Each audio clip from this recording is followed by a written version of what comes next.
Checking in on the explore.org Seal Island Puffin cam, and the regular viewers there went through some drama today. This year's hatchling named Burfle went missing for a time. Pufflings don't frequently leave the nest until they're ready to fully fledge and take off to the sea to grow up. After 3 hours away, he finally returned unapologetic. How rude. Also have some good news. New Center, Maine has once again adopted a puffin this year. It's a little fundraising gimmick they use. So you can do that to help raise a little money for Project Puffin. We once again adopted the puffin with the scientific name EN78. Has a nice ring to it. Yes, exactly. Yeah, very nice. But if you stretch your memory all the way back to last summer, you might remember we gave this bird a proper name, and his name is Ian. Ian lives on Eastern Egg Rock, so you cannot see him on the Puffin cam. We learned a fun piece of trivia, by the way. July 4th is a big date for Project Puffin. It marks the day in 1981 when researchers spotted a puffin bringing fish onto Eastern Egg Rock, signaling that at least one puffling had hatched on the island, marking a huge win for the conservationists who were trying to bring puffins back to Maine. If you want to celebrate it next year, they call it Puffin with a Fish Day. Which is great. It's worth remembering that Maine only has puffins because of one researcher's untested idea.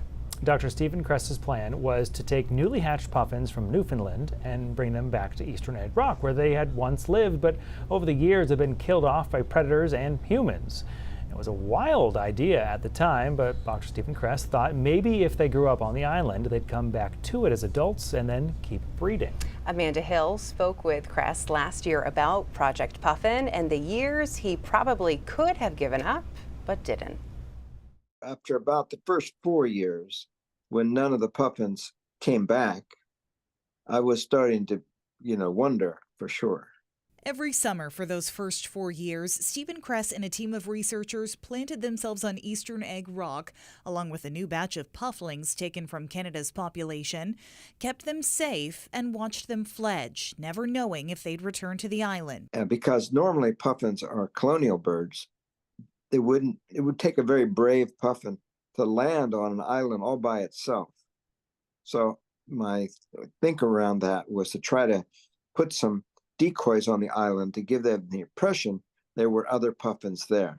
Eventually, I even played recordings of puffins.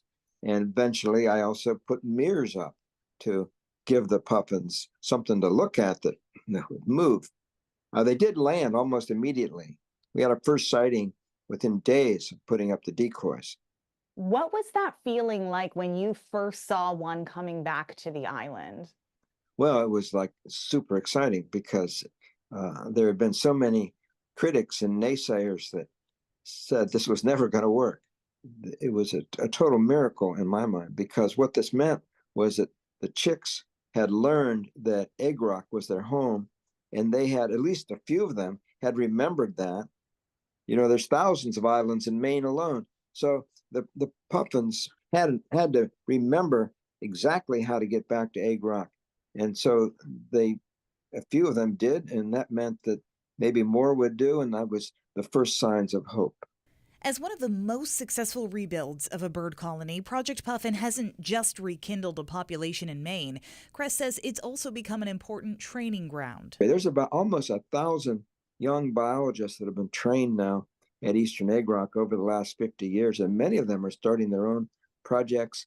Some of them have had whole careers of their own that were sparked by this experience. So that's kind of the new way I see Egg Rock and the other restored colonies on the Maine coast, places to inspire the next generation of biologists.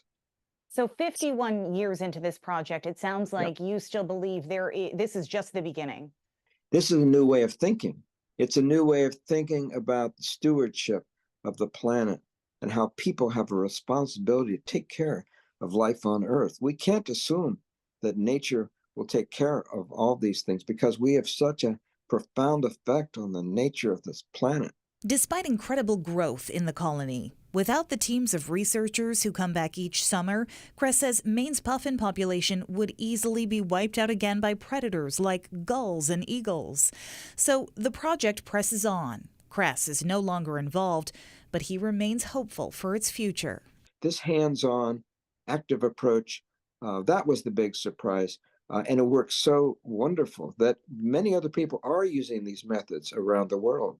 I know of about 800 other projects in many countries, helping about a third of the world's seabirds now, the seabird species. And it's not just about the seabirds. These rich ocean spots that the seabirds are showing us, they're also important for fish, for sea turtles, for marine mammals, for all the wildlife that people care about, that should be concerned about. It's amazing. Imagine that's your legacy. Oh, Yes. I'm just the guy who brought puffins back. No big deal. No, It's and cool. like the shots of them holding the birds and Yes. looking at them, like you can just tell they love what they do Remarkable. so much.